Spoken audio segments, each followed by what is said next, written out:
I know it's already late and a full day, but I hope you have some energy left. I'm happy to share my experience in Belgium with you. Although I believe most of you already know me and Box, allow me to refresh what we stand for. My name is Baere, mother of Mark and Bert, two grown-up MMA patients, and I'm also co-founder and chairman of Box since 1994. Box is an umbrella organization for all rare metabolic diseases, included Fabry disease. Also some members who haven't got an exact diagnosis yet and maybe never get one. Our mission is still to optimize life quality and quantity of persons with metabolic disease and their immediate surrounding. Our slogan expresses this perfectly. A patient organization is and should be a structure constantly in motion, and its activities should be aligned on external developments. So because of the economic situation in our country and worldwide, we were forced to thoroughly evaluate and adapt our work and activities. Nevertheless, this turned out to be a very positive thing with a remarkable result.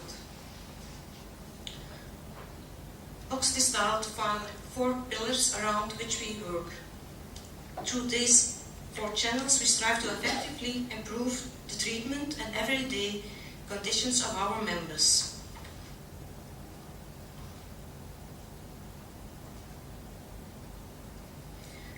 Box represents the interest of its members and all those with a metabolic disease through cooperation with the political authorities, government agencies, industry, the centers of expertise, and even to European cooperation. Some examples. In cooperation with our government, we've obtained that CEMAs, with our centers of expertise for metabolic diseases, were established in 1998. We want to continue this by follow-up and monitoring, evaluation and improvement in terms of control, independence, multidisciplinary work, availability for patients. With the companies, we try to raise the issue that some of them become discouraged regarding the submission of applications. Thus, unfortunately, Belgian patients do not have access to all existing medicines for their illness. At national authorities level, we are lobbying for reimbursement and early access of orphan drugs, and Box is also strongly European engaged, some examples within FIN.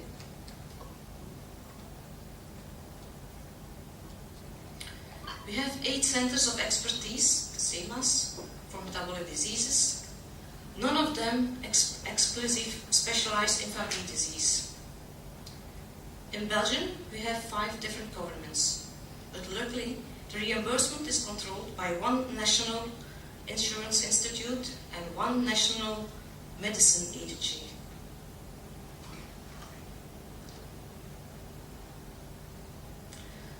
I will quickly show you the whole care pathway for persons with a rare disease, and you can see that a multidisciplinary approach is preferable.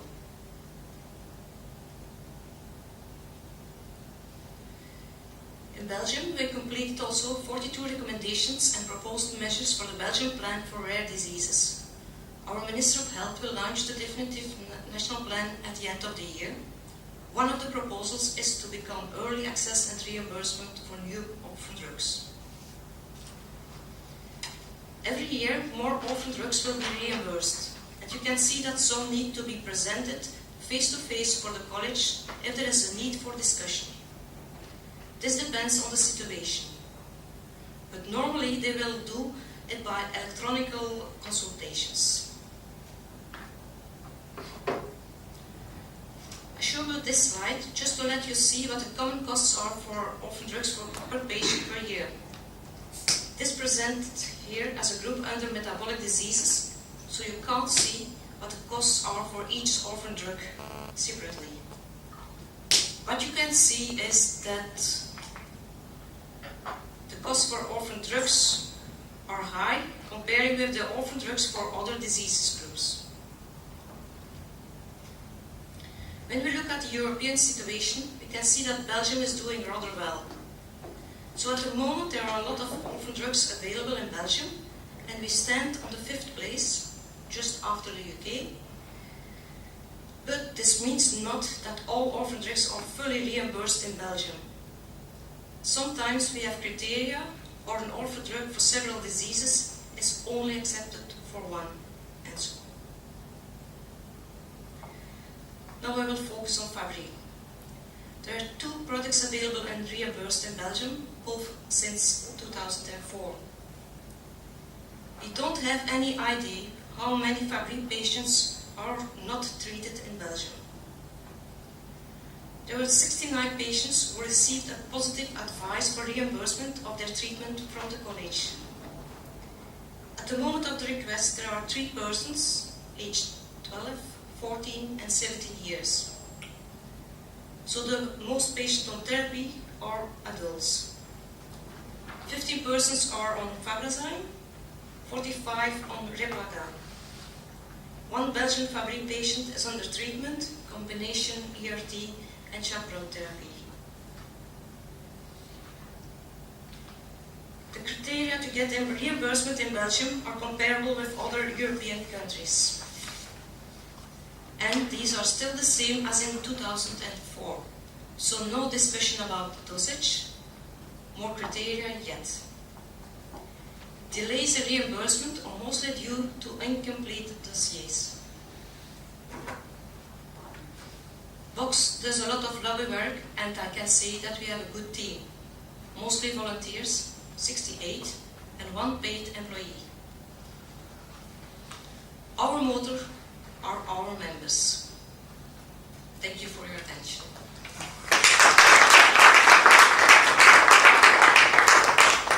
I was hoping that we'd get Christine to also talk and then perhaps open it for discussion. Thank you, Lynn.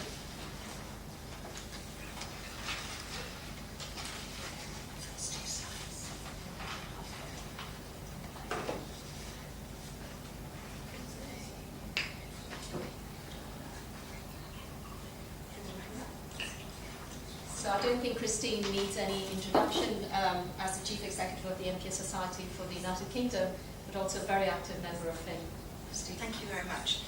I only want to compliment Luke's presentation. She has really summed up the situation with orphan drugs and the European position, and she has also said the aims of her organisation, which I think we all share, and we don't differ really in any way. So really, all I would like to do is just to show you just a slightly different approach to managing the challenge of orphan drugs for lysosomal storage diseases. I don't have the expanse of knowledge that Luke does to go beyond that. And to say that there is a line in the sand it came about in 2005. Prior to 2005, we were in a situation where we were having new drugs for Fabry disease, MPS 1, and we had Pompe coming up, we had MPS 2 and MPS 6. And all the decisions were taken locally by what we call primary care trusts. And just to give you an idea, our island is quite small, but we have a high population of over 65 million people, and we had something in the region of 360 primary care trusts. So when you think about it and the number of patients, primary care trusts might only deal with one, in some cases, 1 or 2 patients. They might never see a patient, and in the cities you might just see a few more patients. But on average, a primary care trust never had more than 10 patients.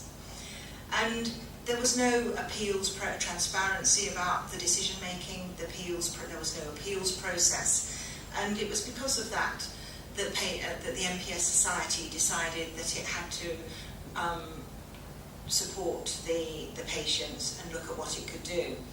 And at that time, many patients were left untreated.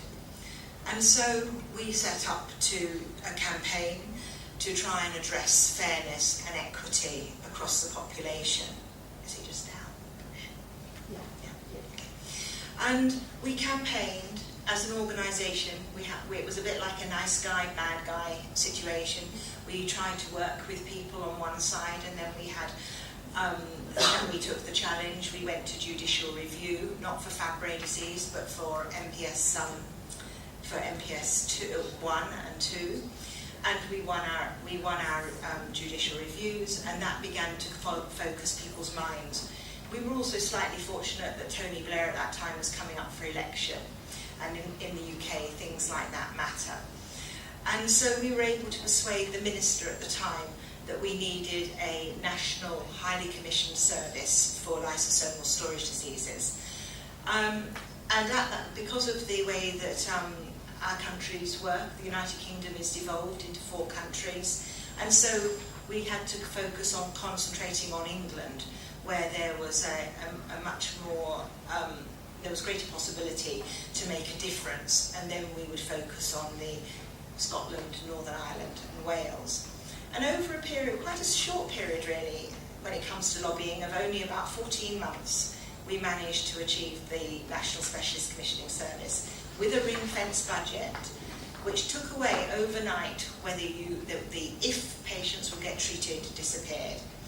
And over a matter of a couple of years, the Department of Health came to trust the representatives of the MPS Society, the Pompe Association, the Gaussier Association, and we were involved. We became integral members of the LSD advisory board, and have continued to this day.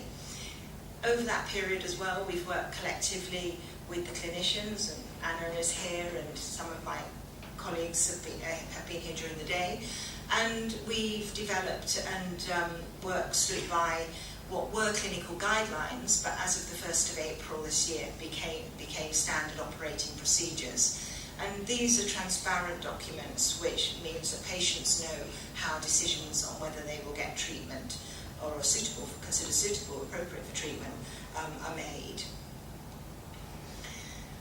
Christine, what did that mean, ring-fenced budget? Ring-fenced budget means that we had a budget which the department set aside that couldn't be spent on anything else. Okay. And it grew in line with inflation until, as I'll come to it, until our government made different decisions. So I just wanted to say, because this is important to the efficiencies that are being made to our service now, home care is very much a family affair. I think the UK was one of the first countries to have a comprehensive home care service, and it for most, not all patients, but for most patients it works. There are still patients that would prefer to go to hospital, and we do have challenges with the home care companies in the standard of delivery of service. And we've been involved over the last 18 months working with clinicians and the Department of Health to get 2 new providers on board and to get the existing home care services to up their game. And we have a patient's charter, which means that patients know what they can expect from the service and what we can expect from them. But of course, we are in a new world in England now, and we've had our honeymoon period, and going forward, I think we are going to face many challenges. We did have a ring-fenced budget. We no longer have a ring-fenced budget. We are a little tiny sort of spot in a huge multi-billion-pound budget, and I think it's a race to the end. I think that by December we will face the situation where there is no money left. And I hope I'm wrong, but I fear that I might be right. We're also in the situation that with new therapies coming along, and that includes the combination therapy for Fabry disease, the chaperone treatment, that we will have to have these approved by a body in England. Up till now, it's been Agnes, part of this advisory group for the LSD service under the Department of Health. As of the 1st of April, it transferred to NICE, and I think many of you in Europe have heard of NICE. We have different acronyms for it. And so we now are very concerned that there is no process in place. They really don't know what they're looking for to consider these ultra-rare diseases differently from less rare diseases, common diseases. And so we're waiting with a bated breath to see what health technology assessments they will make.